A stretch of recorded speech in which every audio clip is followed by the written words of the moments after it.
A surging housing market and a fast recovering retail sector have created a profit surge for home furnishing retailer Williams-Sonoma and its CEO Laura Alber, who is enjoying yet another stellar year since the start of 2020. A run sparked by the pandemic-induced DIY boom, Alber says her business is actually gaining strength as the economy reopens. The disruption from brick and mortar to online was expedited, and people like us have really benefited from that and will continue to in the future. In this episode of Influencers, I'm joined by Laura Alber as we discuss the U.S. consumer, their shift to e-commerce, and how business has changed over her 26 years at Williams-Sonoma.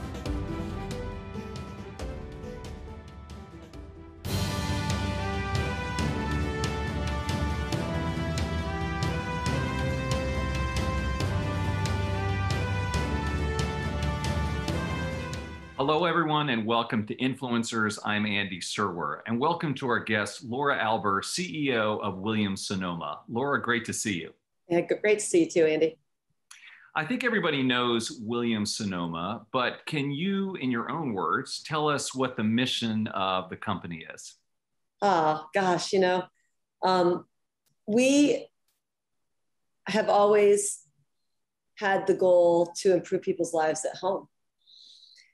And I know that's a big, lofty statement, but it's very relevant, especially today, right? Where, home is where we have spent so much time. And we want to recognize that people care about their surroundings, and at the same time, they care about their communities. So this broader mission statement has served us well in thinking about our values and how we can do good as we exceed our numbers at work, and how we give back and our positive influence on our communities and with our associates and on the environment. And so I'm very proud that that has been our mission and continues to be so relevant today. Tell us more about the business, Laura. How big is it? What are your major sales segments? How much of your sales is in-store versus e-commerce, those kinds of things? Yeah, sure. So last year we were almost 7 billion. We added, close to $1 billion before from the pandemic, and we were 70% e-commerce, and this last quarter, which we announced yesterday, we were 65. We are, digital first, but we are not digital only. So we have incredible stores. Very proud of our stores and the people who work there and the experience that we offer our customers. We have some of the most loved brands in retail. I think you know a lot of those, from West Elm to Pottery Barn brands, which serves both the children's business, but also Pottery Barn itself. And then Williams-Sonoma, our namesake, which has always been historically had the most stores, but is really seeing an incredible surge in e-commerce, and how to teach people to cook and entertain online is a big opportunity for us. And then, of course, we have our smaller brands. So we have Rejuvenation, which we're very proud of, which is high quality hardware and house parts and lighting. And we have Mark and Graham, which is a personalized gift business, which is very special. And we also have a pretty sizable and profitable global business across our brands, across multiple geographies, which really also represents the strategy of being omni and leading with digital and having great beacon stores, but really investing in the digital infrastructure. Not to keep just talking, but while you asked, in addition to all those things, we have carved out what we think is one of our most sizable opportunities, which is business to business. So business to business is a huge market, and one that no one's really served efficiently. So what we're doing now is really going direct to great clients in hospitality, education, and just designers who do a lot of big projects. And we are offering them our services, not just to decorate their spaces, but also design with them their spaces. And no one else has served these customers from soup to nuts. They've really only done the rugs, or they've done the bedding, or they've done the furniture. But what we can offer is the whole suite and customize it for them. So it's no wonder that that's been such a huge growth driver for us. Yeah, that B2B facet, I want to follow up on that because I didn't know anything about that. That's fascinating. And where does that stand right now? So say a hotel chain might be a prospective client where you say we'd like to design your spaces, your interiors, or just an office client, something like that. And yeah, how big is it? How big is it and how's it going?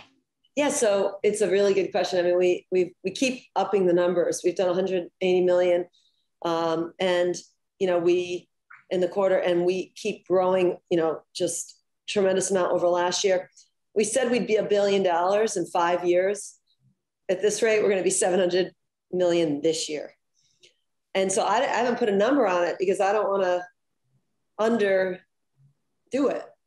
We've said it could be 2 billion, but if we're going to be 700 million this year, what could it be? I mean, it's a big marketplace and there's a lot of clients out there who are loving what we do. And, those things become like a flywheel in terms of their growth. Right. And you have that brand equity that people know and recognize. I want to get back to that omnichannel question because that's so critical for businesses like yours. And how do you decide how to deploy assets, deploy capital, deploy your mental bandwidth when it comes to in-store versus online? Yeah, so it's so amazing. We've had a huge technology transformation in the company. We brought in a new leader and really funded the area and have been investing in people first and foremost and hiring a bunch of extremely talented engineers, but also in the technology to support our infrastructure, supply chain, stores, but also all these omni services and e-commerce. Now, we have a custom-built, internally built e-commerce platform, which makes it really unique. And we do use other people's software on top of it. But we have been showing that the work we're doing with our software outperforms so many of other people's software that this continues to be something that we're investing in. And so we have been, because we've been e-commerce for a long time, and previous to that, we had the catalog business. When I started 26 years ago, catalog was a big part of the business. And so we have been investing sequentially in DTC. And so as a result, we started at a higher place. We had more built in the infrastructure versus others who have been moving from, let's say, low teens to 25 or so. We're moving from 40 to 70. That's a big advantage because we were ahead to begin with, and we're keeping our lead by having that be the focus. It's going to be 85% of our capital spend. Yeah, I mean, competing with Amazon in particular, and I know you guys have knocked heads with them over the years, is difficult, but is that the only way for a brick and mortar retailer to have had this legacy in investing, or is it sort of too late for a company to get on board right now and become a DTC company? Yeah, I don't think it's too late, but certainly we have an advantage. The other thing I think really sets us apart, and we've talked about, these three differentiators, and you and I just talked about the second one, which is digital first, but not digital only. But the other big one that that I don't want to skate by is developing your own product line. Having, we're vertically integrated with sourcing and with our own designers, and having that capability to envision a lifestyle trend and bring it to life in product and things that go together is something that a lot of the online players do not do. They're only tech companies, right? And that I think is good for a lot of things, and you have to compete with them on the tech, but the product line, right? Isn't it the product that you bring into your house that matters? And I know that decorating your home is not something that's easy. It's dimensional. It's a lot of pieces and parts, and everybody's homes are different.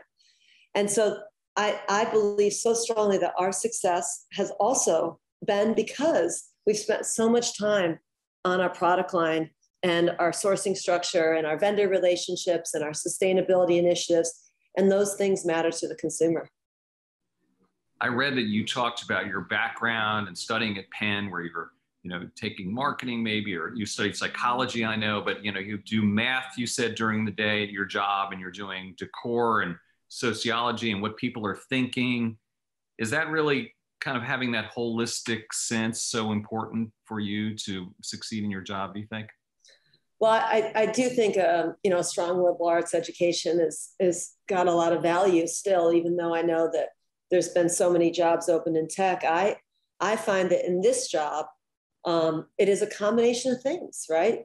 You've got to be able to be analytical. You've got to be a good leader, and hire great talent.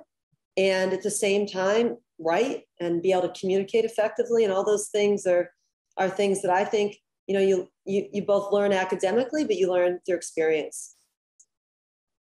And I assume the decor behind you is your products, right? Yeah, mostly I think you see a TV, but yes, of course. There's some other things. I'm in my office in San Francisco, and I feel very fortunate to have this beautiful space behind me. Talk about the quarter that you guys just announced the other day. It was actually very well received, shall we say, by the street, and it looked pretty positive. What was successful? What's working for you guys? We outperformed on both the top and the bottom line. We had broad-based growth. We ran a 30 comp. We had 360 basis points of operating margin expansion. And as I said, it was across all of our banners. And, our growth initiatives are accelerating, and things are going, very well within each brand. And so when you take it all together, that's why we're outperforming. And we have laid out those initiatives into the future and see a really clear and optimistic view of where we're going. And so as a result, we raised guidance on the year again, and we raised our longer term outlook and pushed up our growth initiatives by a year and increased our op margin. And we're very optimistic. And I got to tell you, there's so much opportunity, Andy, because it's such a fractured market. The macro is favorable for home furnishings, and there's a huge disruption from brick and mortar to online. So before the pandemic, 80% of customers shopped in retail stores for our industry. 80%. Now, even if the pandemic hadn't happened, that would never have held, right? With the way technology is moving. So we knew that there was going to be this huge market share gain opportunity.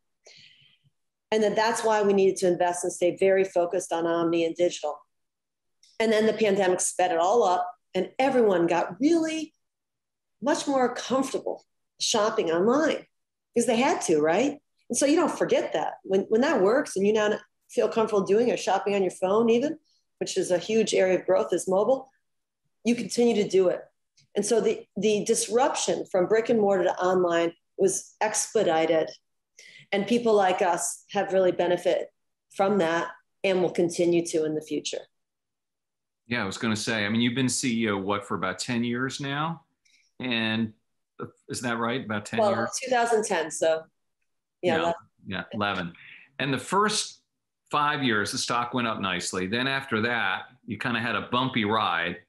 And then when the pandemic started, the stock, along with the market, went down significantly. And then since then, it's been off to the races.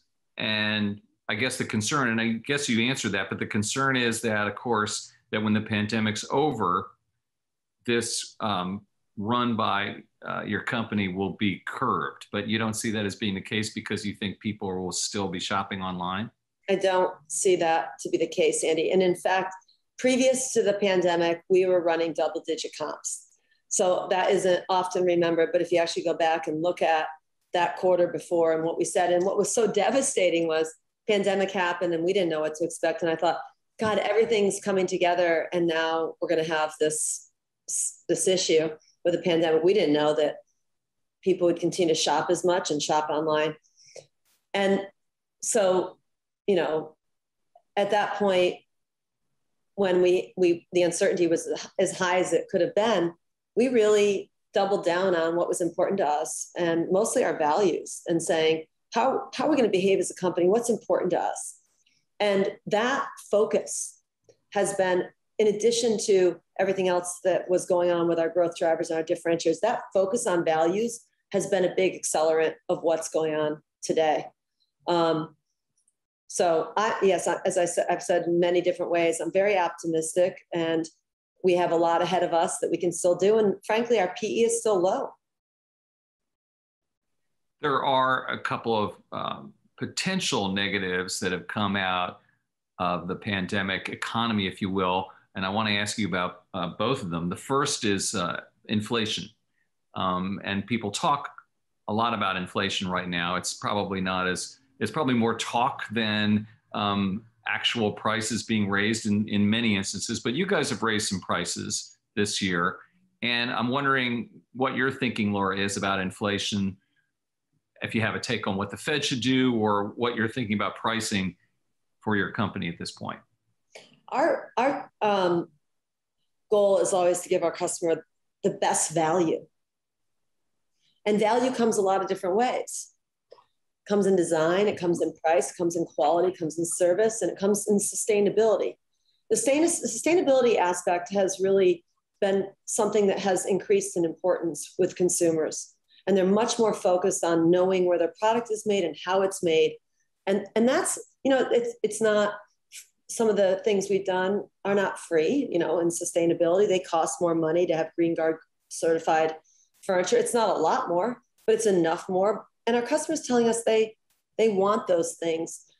We have also, at the same time that we've increased the quality, we've also brought in more opening price points. So the apartment strategy in Potter Barn is a perfect example of this, where we went in and said, oftentimes our furniture is too big, or it's not the right price that someone wants. And we want to make sure that we're accessible.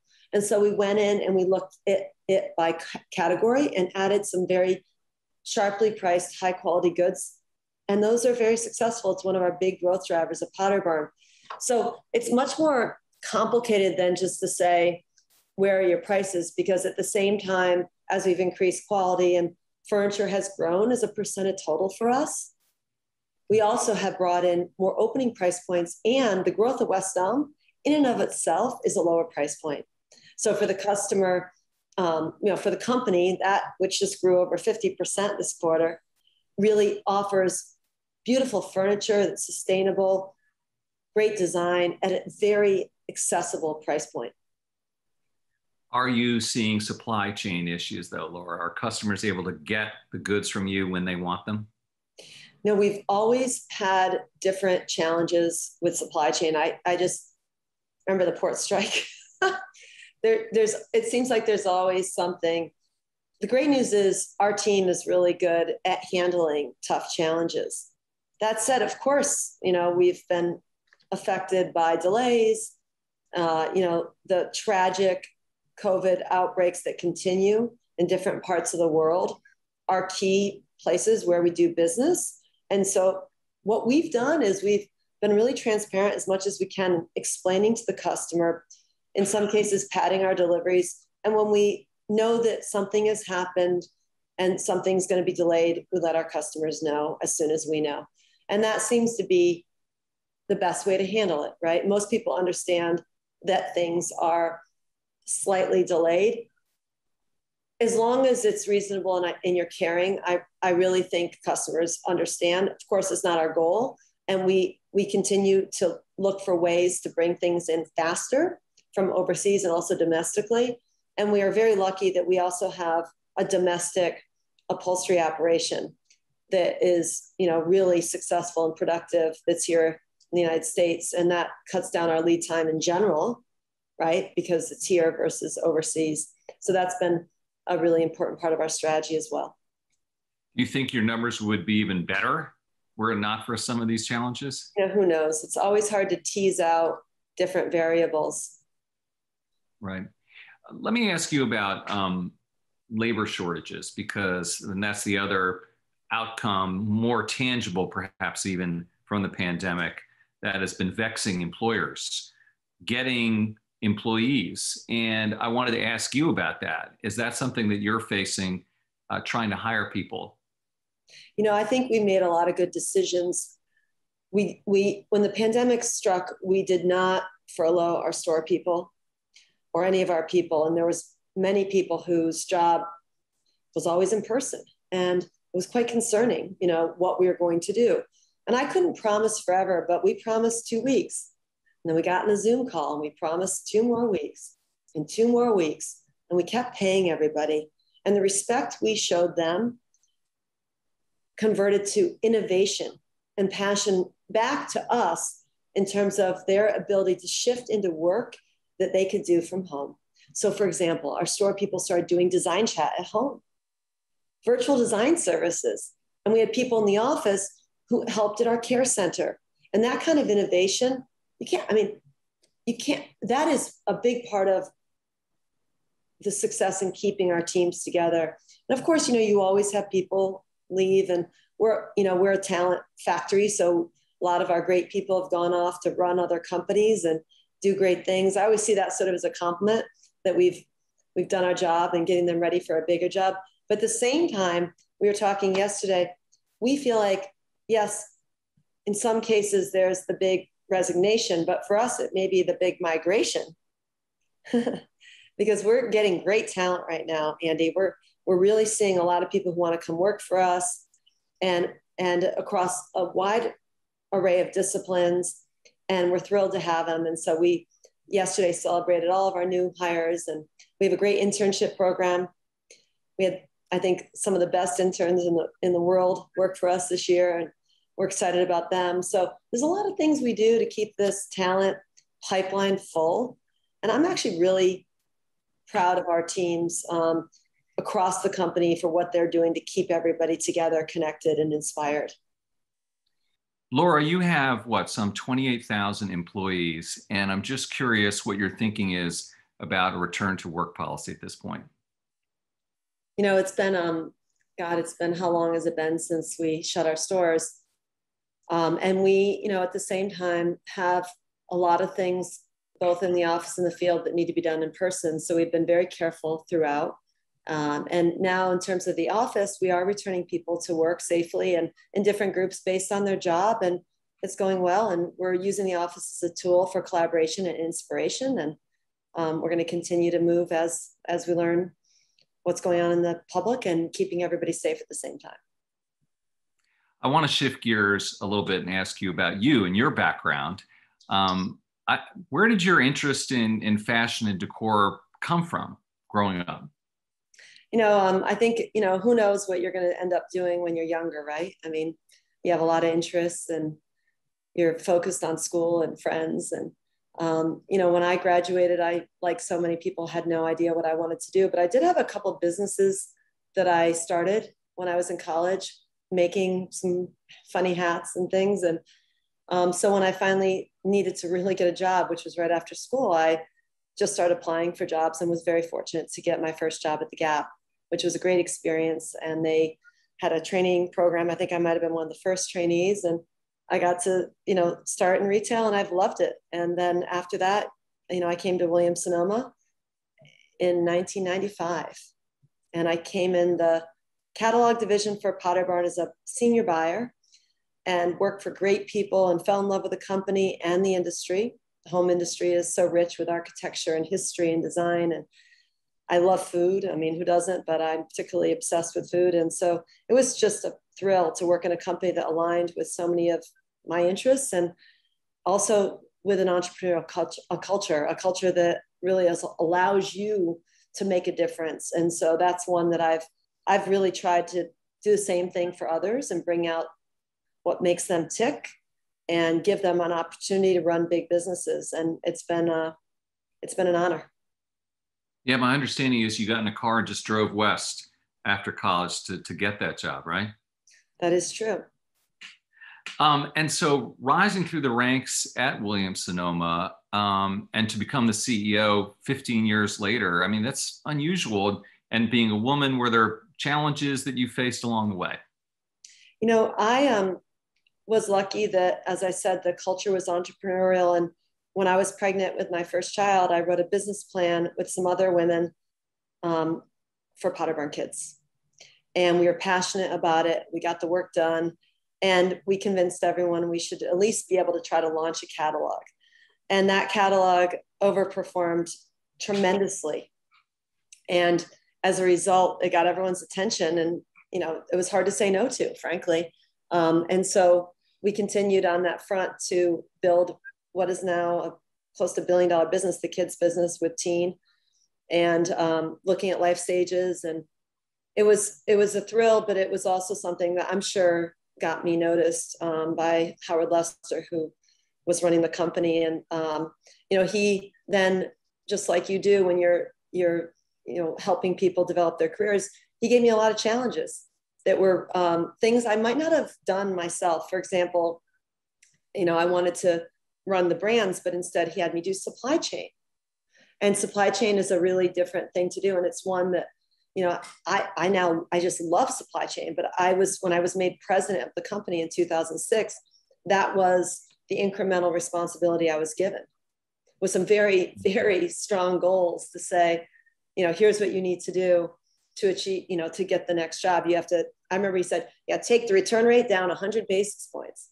That was very, very clear, right? Really good goal. And so those were some of the great things that he put out in front of me and that I was able to achieve. And finally, at some point, I think, he decided I was ready. And I'm hoping that I've made everyone who made that decision proud. And you mentioned mentoring people within the company, probably not only you, but of course the people around you. How important is that for the success of the business? I mean, isn't it just nothing's more thrilling to be around talented, smart people? And so I think, I love spending time with interns and with great new hires. And we have a culture where it's really rewarded to be that leader who does that. And so it's part of our culture. And I think, people, some people don't, they don't want a lot of advice. Other people want more, and everybody's different. And so we don't have it so programmed. We have an optional advisee program. And so people can sign up if they want that, because sometimes in your life, you're just too busy to do anything, right? You're just like, you got to stay head down. Other times you can go through areas of more growth. And so we keep it optional, and we have a suite of different developmental things that we offer to our teams. Great. And final question, Laura, what legacy do you hope to leave at Williams-Sonoma and beyond? I think it goes back to what I said the mission is improving people's lives at home and the communities where we work, and doing business in a good way, and being, caring and entrepreneurial for your people. In terms of business goals per se, it's, for me, the most important thing is running a great enterprise versus any single metric. And that's what we'll continue to do and deliver for our customers. Laura Alber, Williams-Sonoma CEO, thank you so much for your time. Thank you. You've been watching Influencers. I'm Andy Serwer. We'll see you next time.